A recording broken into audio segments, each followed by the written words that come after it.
The conference room fell silent when Grace walked in. Not the respectful silence that greeted Mr. Adebayo when he entered a room, but the cold, dismissive kind that wrapped around poor people like invisible chains. She stood at the doorway, her worn black dress spotless, but faded from too many washes. Her hands trembled slightly as she clutched a folded piece of paper against her chest. 20 pairs of eyes turned toward her, some annoyed, others confused, all of them looking at her like she was a cockroach that had crawled onto their expensive table. "What is this?" Mrs. Adebayo's voice cut through the air like a blade. "Grace, what are you doing here? Who gave you permission to interrupt this meeting?"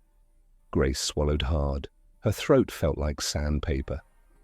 She had rehearsed this moment a dozen times in the tiny storage room where she slept, but now that she stood before them, all the billionaire's family members, business partners, and security team, her courage wavered. "Madame, please, I need to speak about Chisom. The boy is in danger." Laughter erupted around the table, not just chuckles, but full-throated mockery that made Grace's cheeks burn with shame. "Danger?"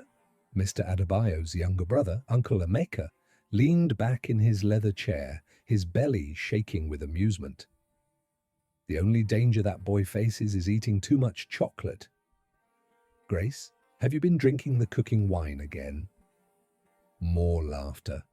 Grace's vision blurred with unshed tears, but she forced herself to stand straight. 7-year-old Chisom's face flashed in her mind, his innocent smile. The way he hugged her legs every morning and called her Auntie Grace, even though she was just the nanny. "I had a dream," she said, her voice barely above a whisper. 3 times this week, I saw Chisom being taken. I saw blood. I saw him crying for help." The room erupted again, but this time with irritation rather than amusement. "Dreams?" Mrs. Adebayo stood up, her designer suit probably worth more than everything Grace owned. "You dragged yourself into a board meeting to tell us about dreams. Are you mad? Have you lost your senses completely?" "Madam, I beg you, please listen." "Get out." Mrs. Adebayo's face twisted with rage. "Security! Remove this foolish girl from my sight. And someone tell me why we're still employing village people who believe in witchcraft and nonsense." 2 security guards appeared at Grace's sides. Their hands were firm but not rough as they guided her out of the conference room. As the heavy mahogany doors closed behind her, she heard Uncle Emeka's voice boom. "These poor people and their superstitions. Next, she'll be telling us to sacrifice a goat." The guards released her in the hallway. Grace stood there for a long moment, staring at the polished marble floor that she scrubbed every morning at 5 a.m. The paper in her hand, where she'd written down every detail of the dreams, felt like a stone. She had tried. God knew she had tried, but nobody believed her because she was nobody. Grace had not always been nobody. 6 years ago, she'd had a name that people spoke with respect. Grace Okafor, the brilliant student from Aba who won a scholarship to study nursing at the University of Lagos. Her mother had sewn her a special dress for the matriculation ceremony, spending money they didn't have because pride mattered more than sense sometimes. "My daughter, the nurse," Mama would tell anyone who would listen at the market. "She will work in a big hospital. She will save lives." But life, Grace learned, had little interest in poor people's plans. The call came during her 2nd year. Mama had collapsed at the market. "Stroke," the doctors said. Grace rushed home to find her mother's entire left side paralyzed, her speech slurred, her future shattered. There was no money for the kind of treatment Mama needed.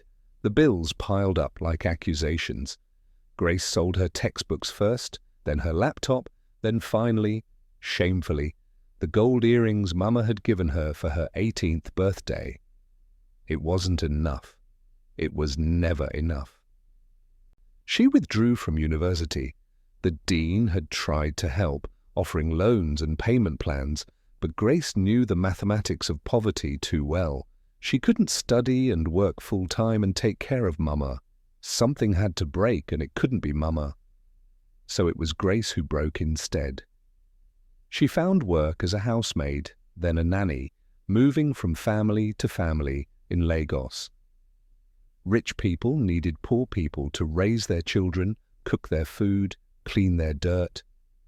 It paid better than market selling or street hawking, and if she endured the contempt, the casual cruelty, the constant reminders that she was less than human, she could send money home to Aba every month for Mama's medicine. The Adebayo family hired her 8 months ago, Mr. Chukwudi Adebayo, billionaire oil magnate, with his magazine cover wife, Ngozi, and their only son, Chisom. They lived in a mansion in Banana Island that had more bathrooms than Grace's entire village had houses. Grace's job was simple: take care of Chisom, wake him, bathe him, dress him, feed him, play with him, teach him, protect him. She was to be invisible otherwise. Don't speak unless spoken to. Don't eat until the family has finished. Sleep in the storage room next to the kitchen, 20,000 naira a month, 6 days a week, no health insurance, no contract, no dignity. But Chisom made it bearable. The boy was 7 but small for his age, with his father's serious eyes and his mother's delicate features. Unlike his parents, he actually saw Grace, really saw her. He asked about her day. He shared his cookies with her. When she told him folk tales from her village, he listened with wide-eyed wonder. "Auntie Grace, when I grow up and own Daddy's company, I'll give you a big office," he told her once, "with your own bathroom and everything."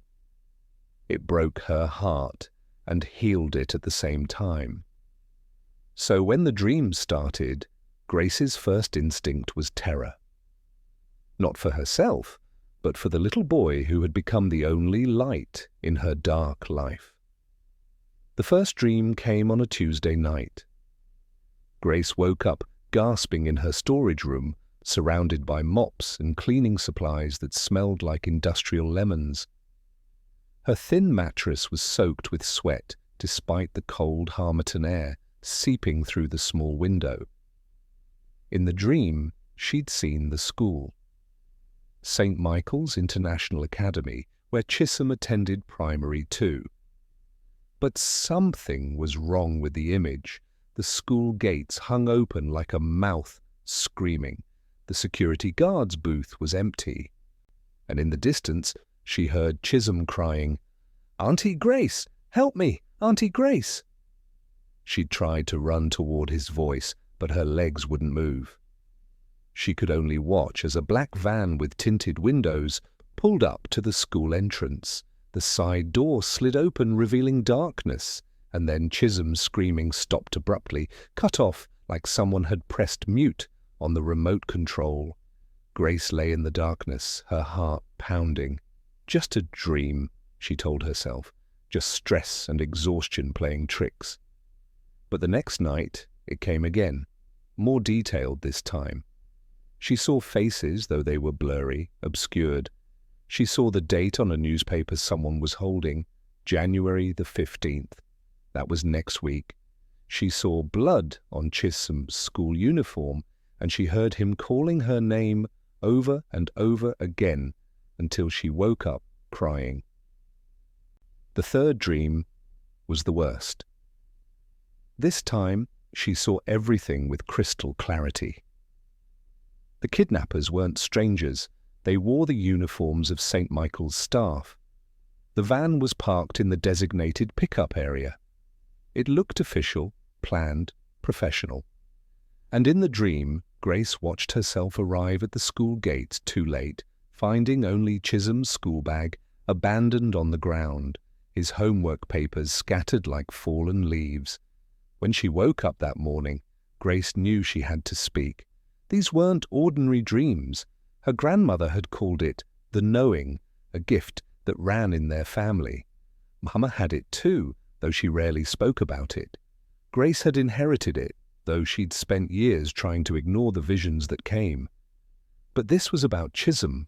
She couldn't stay silent, so she'd written everything down, practiced her speech, and forced herself to walk into that conference room despite knowing how they would react. They thought she was crazy, superstitious, drunk. They'd laughed at her. But Grace knew what she'd seen. And she knew that January 15th was 4 days away. Mrs. Adebayo called her into the master bedroom that evening. Grace stood at the door, eyes downcast, waiting for the dismissal she knew was coming. Mrs. Adebayo sat at her vanity table, removing diamond earrings that could pay for Mama's treatment 10 times over. "You embarrassed me today," Mrs. Adebayo said, her voice cold and controlled. "In front of my husband's business partners, in front of his family.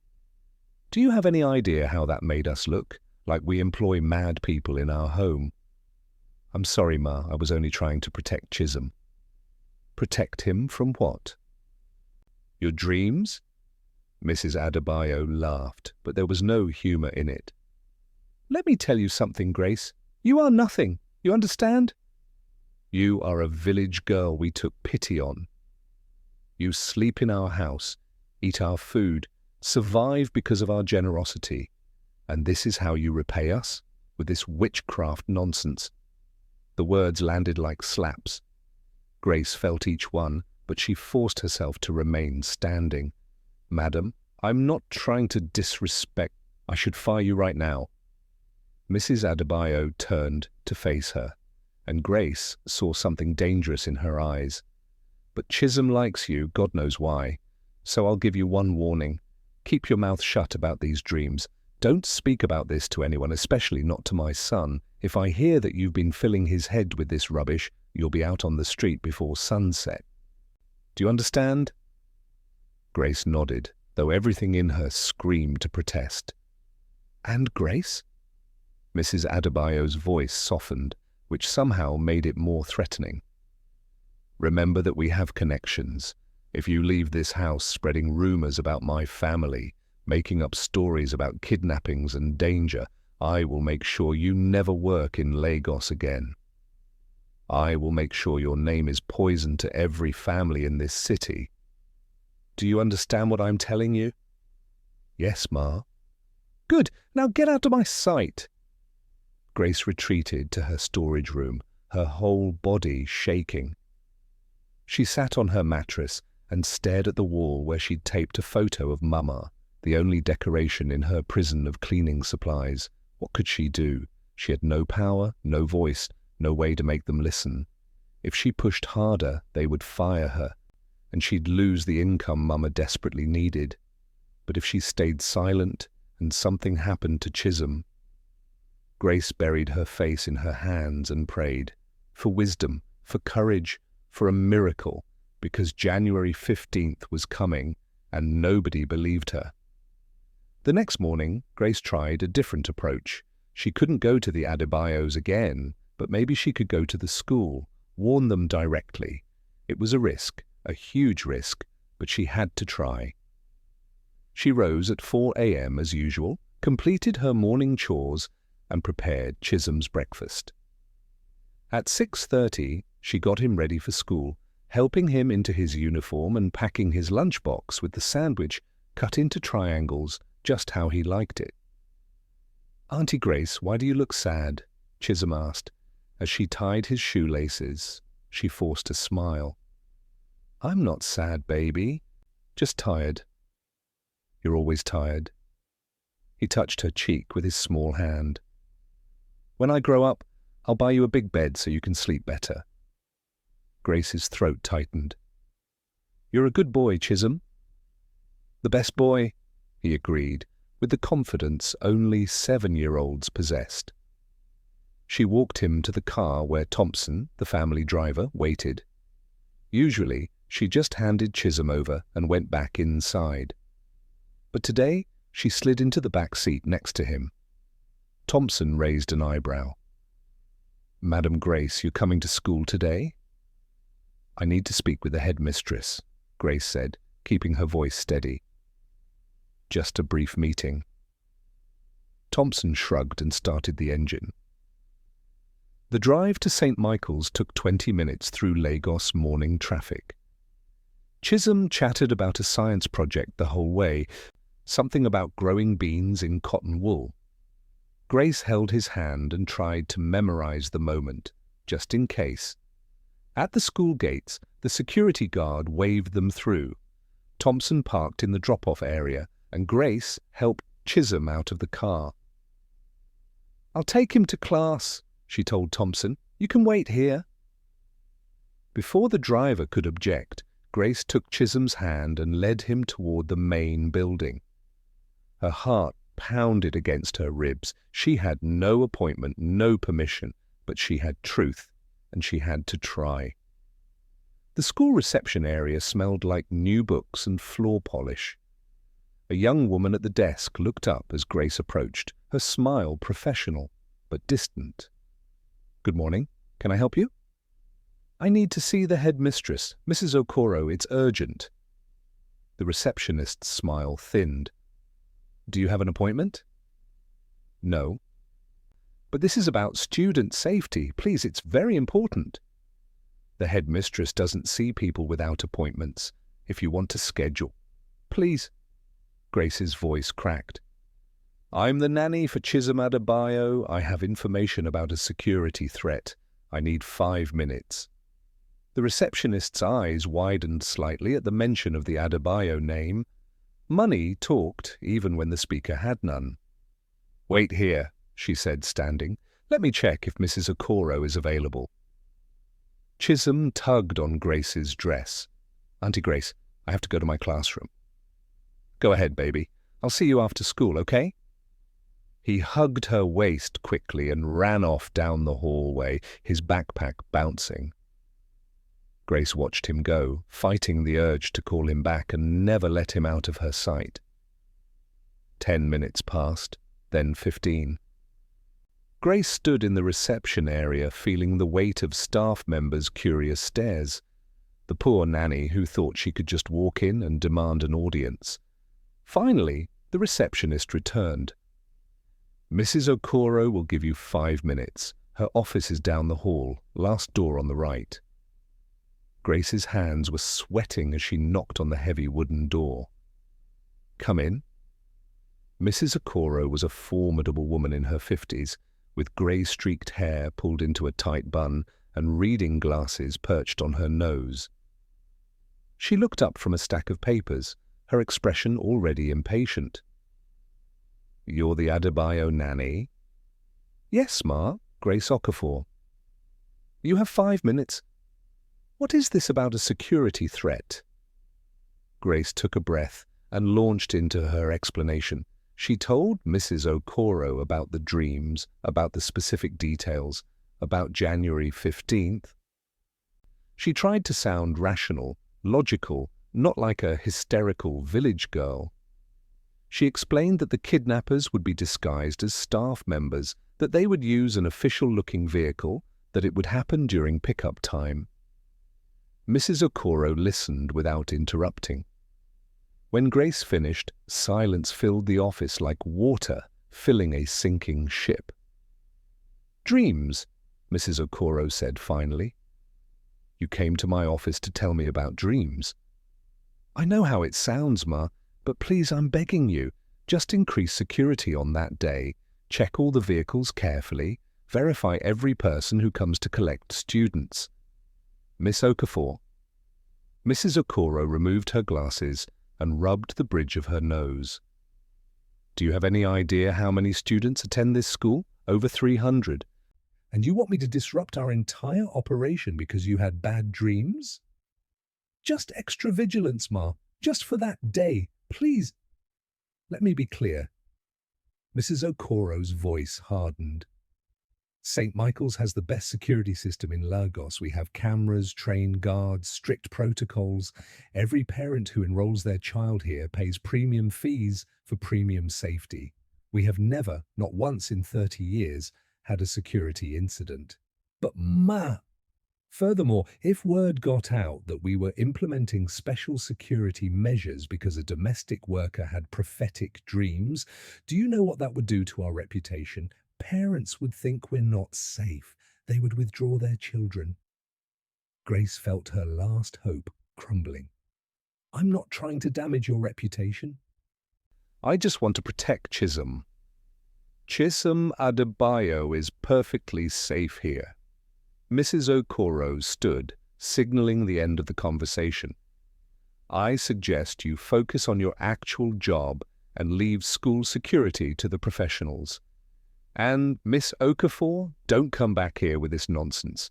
If you do, I'll be forced to inform Mr. and Mrs. Adebayo that their employee is harassing school staff with superstitious claims. The threat was clear. Grace nodded numbly and left the office.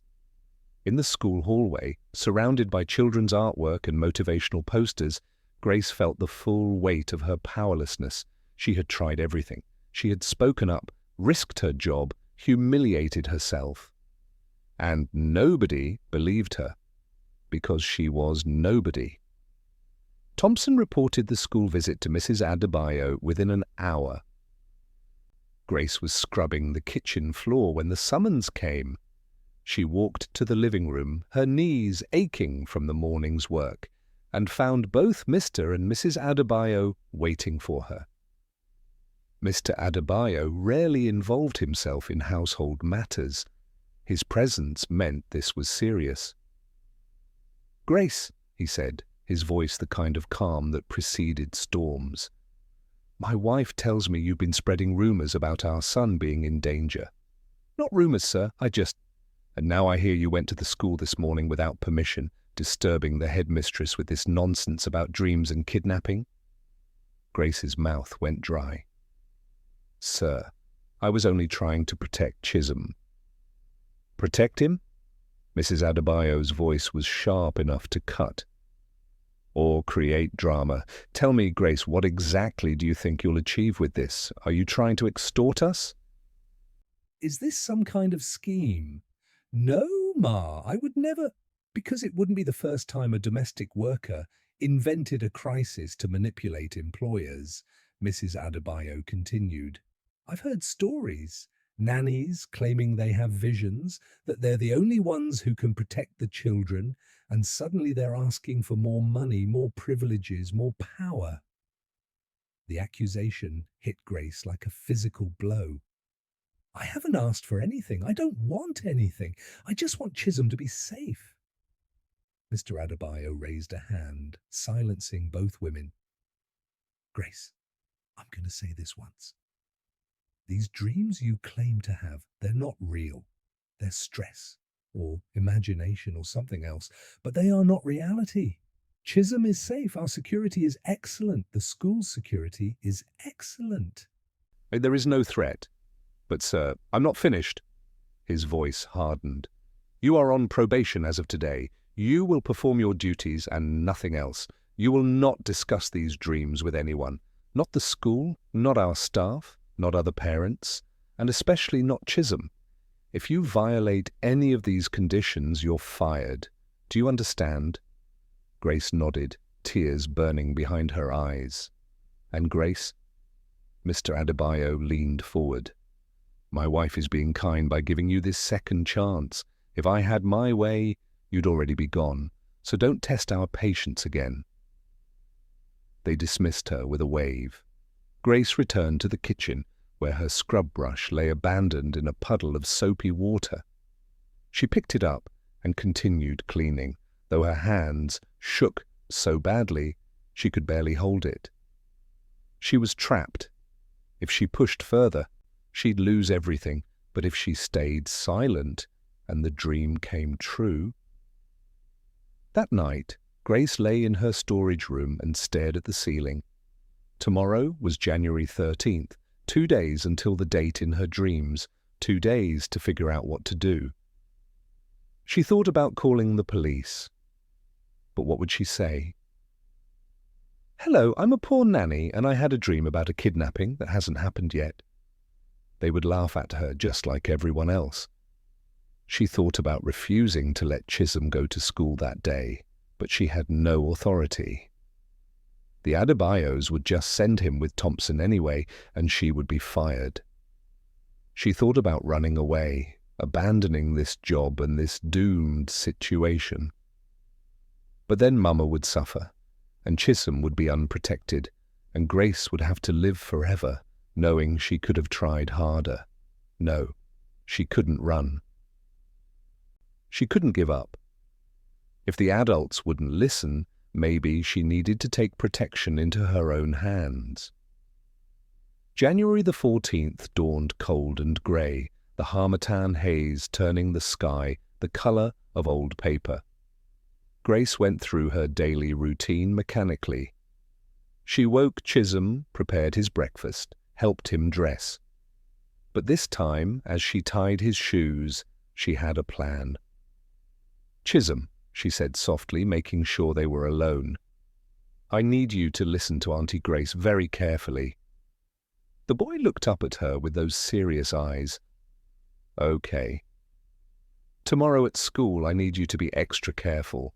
Don't go anywhere with people you don't know well. Even if they say Mummy or Daddy sent them." "Mummy already told me about stranger danger," Chisom said. "I'm not a baby." "I know, darling, but this is different. Tomorrow, even if someone in a school uniform tries to take you somewhere, even if they say it's for a special activity or a surprise, I need you to refuse. Can you do that for me?" Chisom frowned. "Why? What's happening tomorrow?" Grace hesitated. She'd been forbidden to scare him, but his safety mattered more than rules. "Just promise me, Chisom, stay close to your teacher. Don't go anywhere without checking with Mrs. Adderwale first. And if anything feels wrong, scream as loud as you can, okay?" "You're scaring me, Auntie Grace." "I know, baby. I'm sorry." "But will you promise?" He nodded slowly, though confusion clouded his face. That afternoon, while the Adebayos were out at a social function, Grace did something she'd never done before. She went into Mr. Adebayo's study, a room that was strictly off-limits to staff. Her heart pounded as she searched his desk. She wasn't sure what she was looking for. Evidence? Clues? Something that would make sense of her dreams. What she found instead was a stack of legal documents, contracts mostly, business deals. But one folder caught her attention. Adebayo Trust Fund, Chisom's inheritance. Grace knew she shouldn't read it, but her hands moved anyway, flipping through pages of legal language she barely understood. What she did understand was the numbers. Chisom stood to inherit 5 billion naira on his 18th birthday, with access to a trust fund that generated millions annually, and there were names listed as trustees and beneficiaries if anything happened to Chisom. Uncle Emeka's name appeared multiple times. So did Mrs. Adebayo's younger brother, Daniel. Grace's blood ran cold. She remembered something from the first dream, a detail she'd forgotten to mention because it seemed impossible. The kidnappers had called someone on the phone after taking Chisom, and the voice on the other end had said, "Good, the family will pay anything. This is our chance." Could the threat come from inside the family? Before she could process this horrifying possibility, she heard a car in the driveway. Grace shoved the documents back into the folder and fled the study, her heart racing. She made it back to the kitchen just as the front door opened. That night, Grace couldn't sleep at all. The pieces were coming together in her mind, forming a picture too terrible to contemplate. A wealthy child, a massive inheritance, family members who stood to gain if something happened to him. And a date, January 15th, that felt like a countdown to disaster. Tomorrow. It would all happen tomorrow. Grace rose from her mattress at 3 a.m., unable to lie still any longer. She knelt on the cold floor and prayed with an intensity she hadn't felt since Mama's stroke. She prayed for protection, for wisdom, for a way to save Chisom that didn't require power she didn't have. And slowly, as the first hints of dawn lightened her small window, a plan formed in her mind. It was risky. It would probably get her fired. But if she was right, fired would be the least of her worries. And if she was wrong, well, at least she would know she'd done everything possible. January 15th arrived like an executioner. Grace prepared Chisom for school with hands that wouldn't stop shaking. She double-checked his backpack, tucked an extra whistle inside that she'd bought from a street vendor, and rehearsed her instructions one more time. Remember what we talked about, Chisom. Don't go anywhere with anyone unless your teacher says it's okay. I remember, Auntie Grace. You told me like 100 times. She hugged him tighter than usual, breathing in the scent of the coconut oil she'd used on his hair. I love you, baby. You're so special. Don't ever forget that. I love you too, Auntie Grace. He pulled back, looking worried. Are you going to cry? No, I'm just being silly. She wiped her eyes and forced a smile. Go on. Thompson is waiting. But Grace had no intention of staying home today. After the car left, she quickly changed into her cleanest dress and grabbed her small purse. She knew she was violating direct orders. She knew the consequences. But some things were worth more than a job. She took a bus to the school, arriving 40 minutes before pickup time. The gates were open, the guards on duty, everything looking normal and safe. Maybe she was wrong. Maybe the dreams meant nothing. But she couldn't leave. Grace positioned herself across the street from the school entrance, half hidden behind a bus stop shelter. From here, she could watch the gates without being immediately visible to anyone leaving the school. The afternoon wore on. Parents began arriving in expensive cars, drivers in uniforms, nannies like herself, though most looked better fed and less desperate than Grace felt. And then, at exactly 2:45 p.m., she saw it. A white van pulled up to the school gates, not unusual by itself, but Grace recognized the model from her dream. The license plate was mud-splattered, obscuring the numbers. The driver wore a security company uniform that looked official enough. Grace's entire body went rigid. This was it. The van parked in the designated pickup area.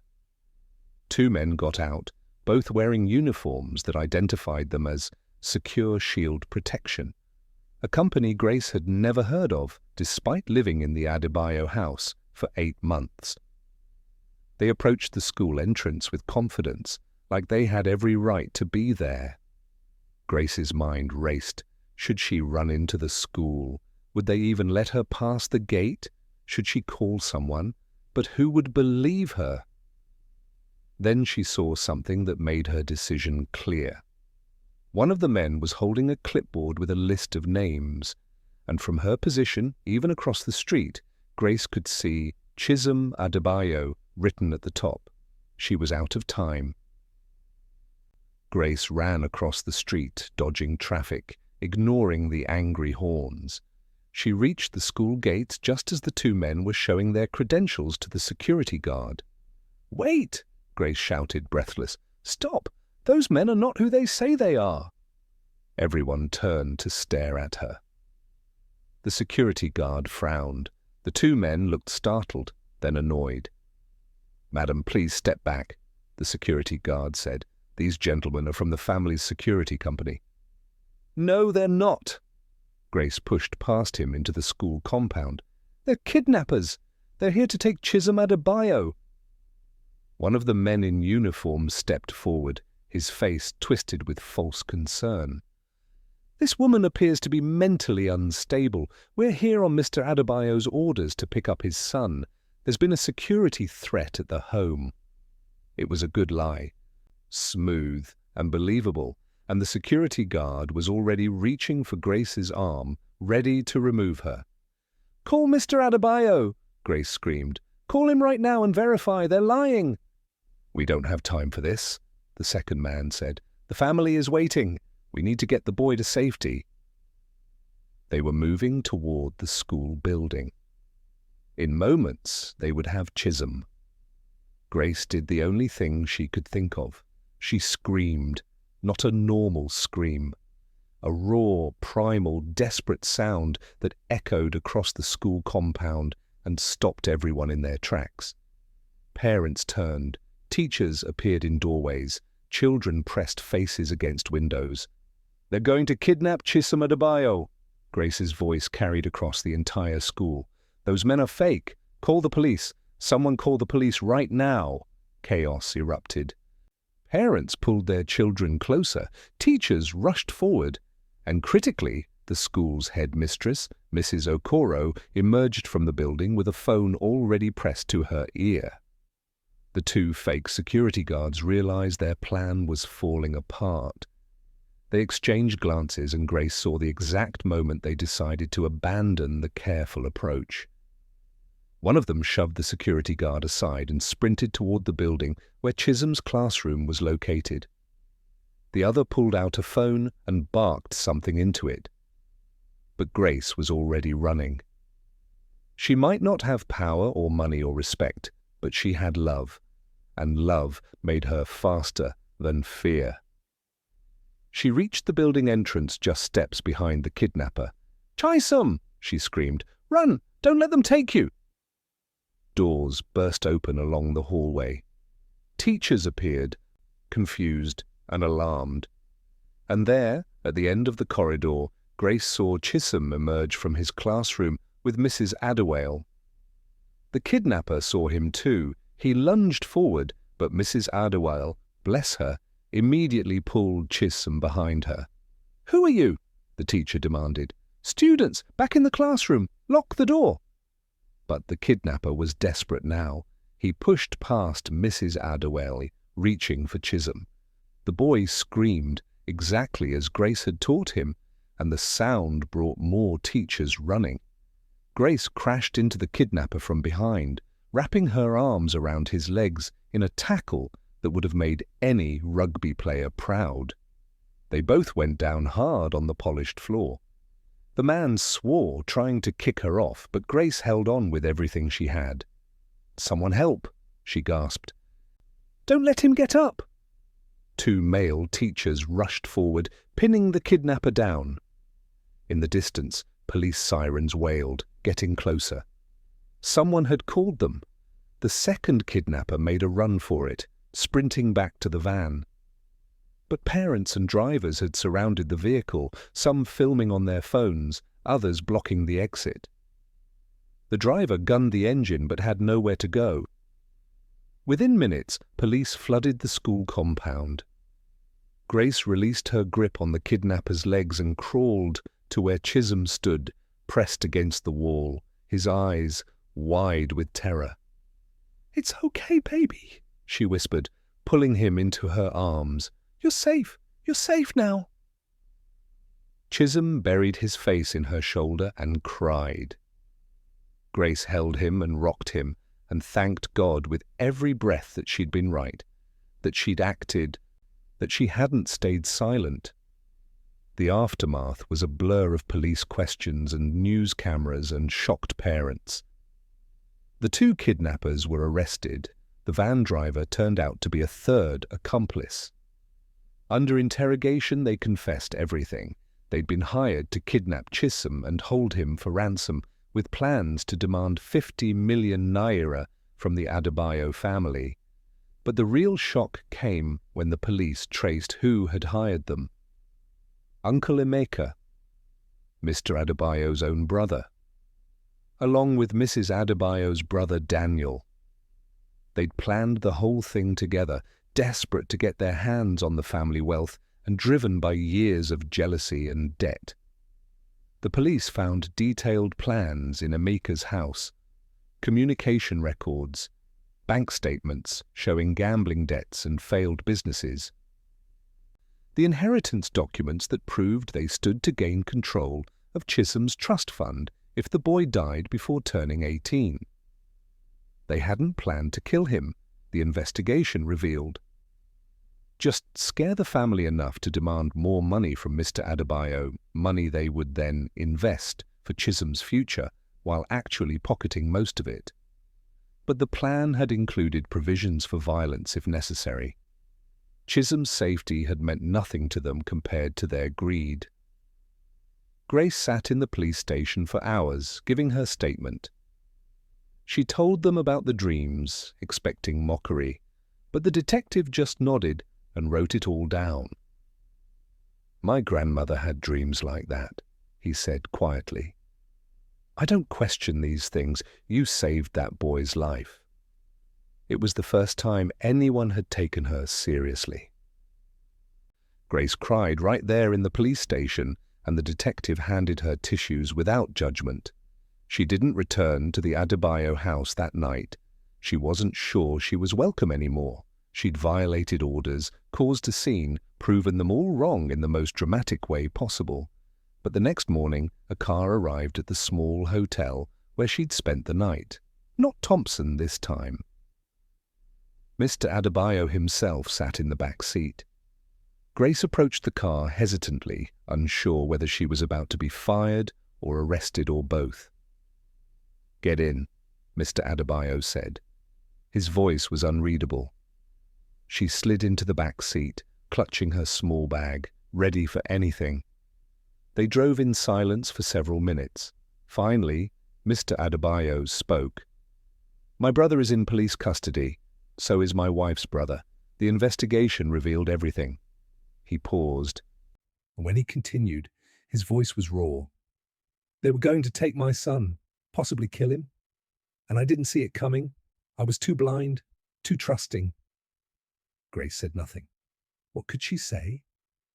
"You tried to warn us," Mr. Adebayo continued. "Multiple times. You humiliated yourself, risked your job, and we treated you like you were crazy, like you were nothing." He turned to look at her, and Grace saw tears in his eyes. "You saved Chisom's life, and I called you mad. Sir, Let me finish." He took a shaky breath. "I've spent the last 24 hours thinking about what kind of man I've become, what kind of father. I have so much money I can't spend it all. I have houses, cars, businesses, but I couldn't see that my own staff member cared more about my son's safety than my own blood relatives did." The car pulled up to the mansion. Grace expected to be told to pack her things. Instead, Mr. Adebayo turned to face her fully. "Grace Okafor, I want to offer you a formal position in our household, not as a nanny, as Chisom's personal guardian, a member of our family. A proper salary, health insurance, your own room, and most importantly, respect. You'll have final say over Chisom's safety and well-being, and I want to help pay for your mother's medical treatment. All of it, whatever she needs." Grace's mouth fell open. She couldn't speak, couldn't process what she was hearing. "You don't have to answer now," Mr. Adebayo said gently. "I know I don't deserve your trust after how we treated you, but I'm asking you to give us a chance to do better, to be better." Before Grace could respond, the front door of the mansion burst open. Chisom ran out, breaking free from his mother's grasp, and sprinted to the car. Auntie Grace, you came back." He pulled open the car door and threw himself into her arms. Grace caught him, holding him tight, and finally let herself cry properly. Not tears of fear or frustration or pain, but of overwhelming relief and joy. Mrs. Adebayo approached the car more slowly. Her face was drawn, aged by guilt and shock. She'd discovered her own brother had plotted to harm her son. The knowledge had broken something in her. "Grace," she said softly, "I owe you an apology that words can't express. You were right about everything, and I treated you like you were less than human." Her voice cracked. "Thank you for saving my son. Thank you for being brave when we were blind." Grace looked at this woman who had threatened her, demeaned her, treated her like dirt, and she saw not a villain, but another human being drowning in regret and fear. "Madame," Grace said quietly, "I didn't do it for gratitude. I did it because Chisom deserves to be protected.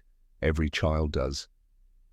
3 months later, Grace stood in her new room, a proper bedroom, with a real bed and windows that let in actual sunlight.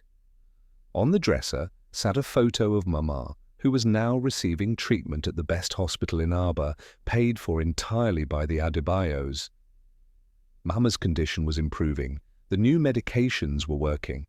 Soon Grace would be able to visit her in person, traveling not on a crowded bus, but in comfort, with time off that was actually respected. The story had made national news.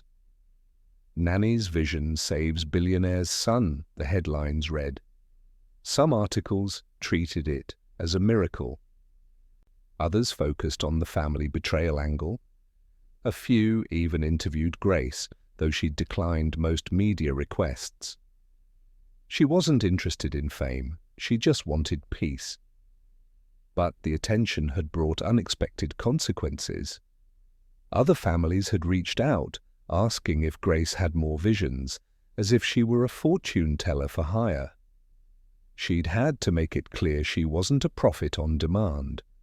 The dreams came when they came, and she couldn't control them. Uncle Emeka and Daniel were awaiting trial. The evidence against them was overwhelming. They faced charges of conspiracy to kidnap, child endangerment, and attempted fraud. The 3 men they'd hired had already been sentenced to 15 years each. The Adebayo family was in therapy, all of them, trying to process the trauma and betrayal. Mr. Adebayo had become quieter, more present with Chisom. Mrs. Adebayo had fired half her social circle and dedicated herself to charity work, as if trying to atone for years of superficiality. And Chisom was healing. He still had nightmares sometimes, but Grace was always there to comfort him. He'd started calling her Auntie Grace the hero, which embarrassed her, but also filled her heart. This morning, she'd found him drawing a picture in his room. It showed 2 figures, one small and one tall, holding hands under a rainbow. "That's you and me," he explained, "because you saved me, and because you're my best friend." Grace had hugged him and fought back tears. Again. She seemed to cry a lot these days, but they were good tears mostly. Healing tears. A knock on her door interrupted her thoughts. Mrs. Adebayo stood there, looking tentative. The power dynamic had shifted so much that the lady of the house now knocked before entering Grace's space. "Grace, do you have a moment?" "Of course, Ma." Mrs. Adebayo entered, carrying a large envelope. "I wanted you to see this before anyone else. It's from the governor. He's giving you a commendation for bravery. There will be a ceremony next month." Grace took the envelope with shaking hands. "Ma, I don't need awards. I was just doing what was right." "I know, but the world needs to see that doing right matters. That poor people, domestic workers, nannies, people society overlooks. They have value. They have worth." Mrs. Adebayo's eyes glistened. "You taught me that. You taught all of us that." After Mrs. Adebayo left, Grace sat on her bed and opened the envelope. The official letter praised her courage, her integrity, her quick thinking. It called her a hero. But Grace didn't feel like a hero. She felt like someone who had simply chosen not to be silent in the face of injustice. Someone who had refused to let poverty define her worth. She thought about all the other Graces out there, the domestic workers who were abused and ignored, the nannies who raised other people's children while their own families suffered, the poor people whose warnings were dismissed because they lacked money or status or power. Maybe this was her purpose. Not just to save one child, but to prove that voices from the margins mattered. that truth didn't require wealth to be valid. 6 months after the kidnapping attempt, Grace enrolled in distance learning courses to complete her nursing degree. Mr. Adebayo had offered to pay for everything, and Grace had accepted, but only as a loan she planned to repay once she was working as a nurse. She studied at night after Chisom went to bed, her brain rusty but eager to remember what it felt like to learn. It was hard, balancing her duties with her studies, but for the first time in years, Grace felt like she had a future beyond survival. One evening, as she pored over anatomy textbooks in her room, Chisom knocked on her door. "Auntie Grace, can I ask you something?" "Of course, baby. Come sit." He climbed onto her bed, his 7-year-old face serious. "How did you know those men were bad? In your dreams, I mean. How does that work?" Grace considered how to explain it. "I don't fully understand it myself. My grandmother used to say some people are given special eyes to see danger before it comes, not because they're magic, but because God knows they'll use the gift to help others." "Do you still have the dreams?" "Sometimes. Not about kidnapping anymore, thank God. But yes, sometimes I see things." "That's cool." Chisom leaned against her shoulder. "When I grow up, I want to have special eyes too, so I can help people like you do." Grace kissed the top of his head. "You don't need special eyes to help people, Chisom. You just need a good heart, and you already have that." After he left, Grace returned to her textbooks, but her mind wandered. She thought about the journey that had brought her here, from university dropout to housemaid to hero, though she hated that last label. She thought about Mama, recovering slowly but surely. She thought about all the moments she'd almost given up, almost stayed silent, almost accepted that her place was to be invisible. What if she had stayed silent? What if she'd been too afraid of losing her job, too convinced that nobody would listen, too beaten down by poverty to fight? Chisom would be gone, possibly dead, and Uncle Emeka would have gotten away with it. But she hadn't stayed silent. Despite everything, she'd spoken up. And that had made all the difference. The commendation ceremony took place at the governor's office, a grand building Grace had only ever seen from outside. She wore a new dress purchased specifically for the occasion, though she'd insisted on paying for it herself from her salary. Mr. and Mrs. Adebayo attended, along with Chisom, who wore a tiny suit and couldn't stop fidgeting. The governor gave a speech about courage and vigilance. He praised Grace as an example of civic responsibility. Cameras flashed. Important people shook her hand and said important-sounding things. But the moment that mattered most came after the ceremony, when a young woman approached Grace in the parking lot. "Excuse me, Miss Okafor, can I speak with you?" Grace turned. The woman looked to be in her early 20s, wearing a housemaid's uniform similar to what Grace used to wear. "I work for a family in Lekki," the woman said nervously. "And I've been having problems. They don't pay me on time. They make me work every day with no off time. I'm exhausted, but I was afraid to complain because I need the money." "I'm sorry," Grace said gently. "That's not right." "I know, but seeing your story on the news, seeing how you spoke up even when people didn't believe you, it gave me courage." The woman's eyes filled with tears. "Yesterday, I told my employers I need 1 day off per week and my salary on time, or I'll have to find other work. And they agreed, just like that, because I finally believed I deserved to be treated like a human being." Grace hugged this stranger, this sister in struggle, and felt the weight of purpose settle on her shoulders. "You deserve dignity," Grace whispered. "Never forget that. We all deserve dignity." The woman left, but her words stayed with Grace. Maybe this was bigger than one rescue. Maybe this was about changing how society viewed people like them. Domestic workers, nannies, the invisible poor who kept wealthy households running. That evening, Grace wrote a letter to a local newspaper.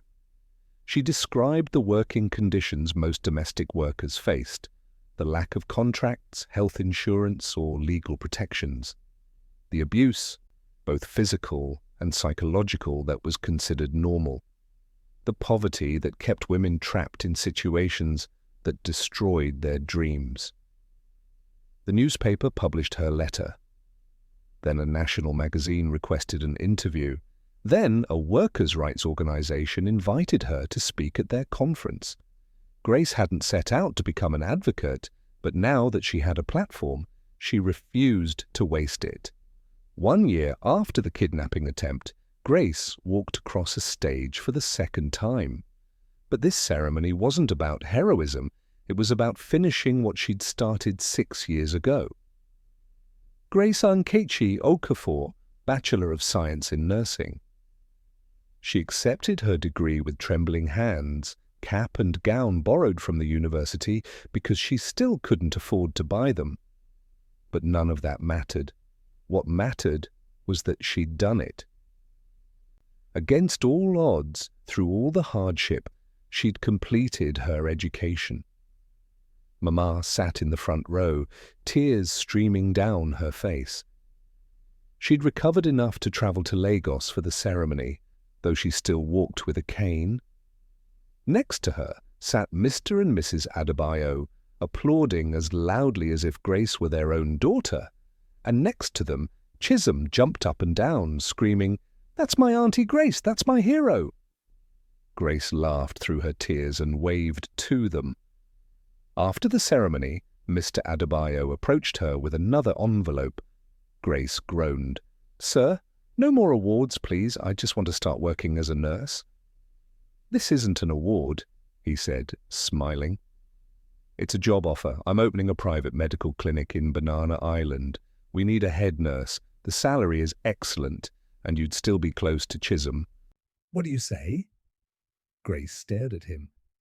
"Sir, I don't know what to say." "Say yes," Chisom piped up.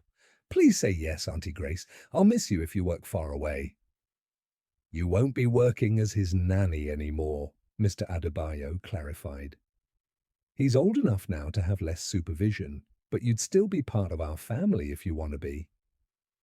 Grace looked at Mama, who nodded encouragingly.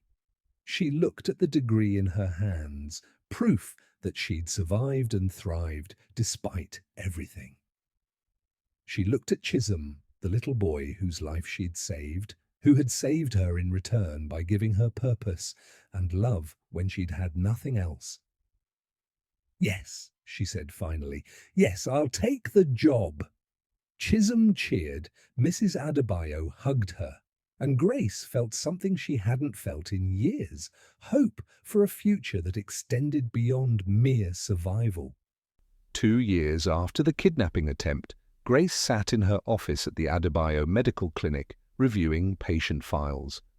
She'd settled into her role as head nurse, earning respect from doctors and patients alike. The clinic served both wealthy and poor residents with a sliding scale payment system that Grace had insisted on implementing. No one should be denied medical care because of poverty. She knew that truth too well. The domestic workers' advocacy organization she'd helped found was thriving.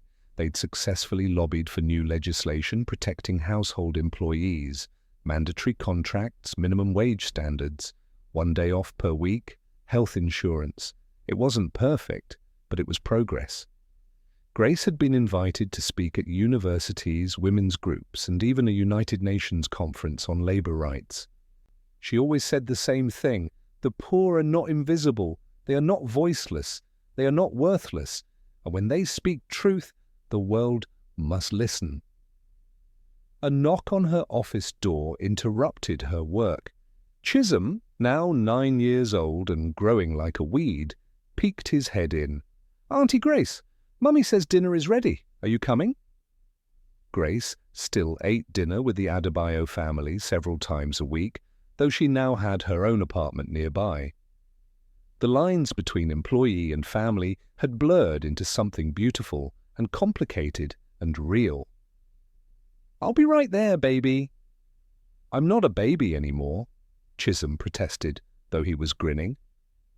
"I'm almost 10.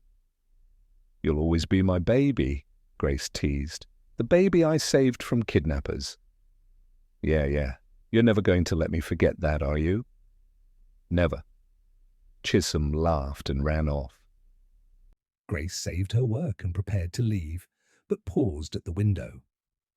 From her office, she could see the neighborhood where she'd once lived as an invisible servant, scrubbing floors and swallowing humiliation. That Grace felt like a different person now, transformed not by wealth or status, but by the simple act of refusing to be silent, by believing that her truth mattered, even when everyone told her it didn't. She thought about all the women still fighting that battle, still invisible, still voiceless, still struggling. She thought about the young girl in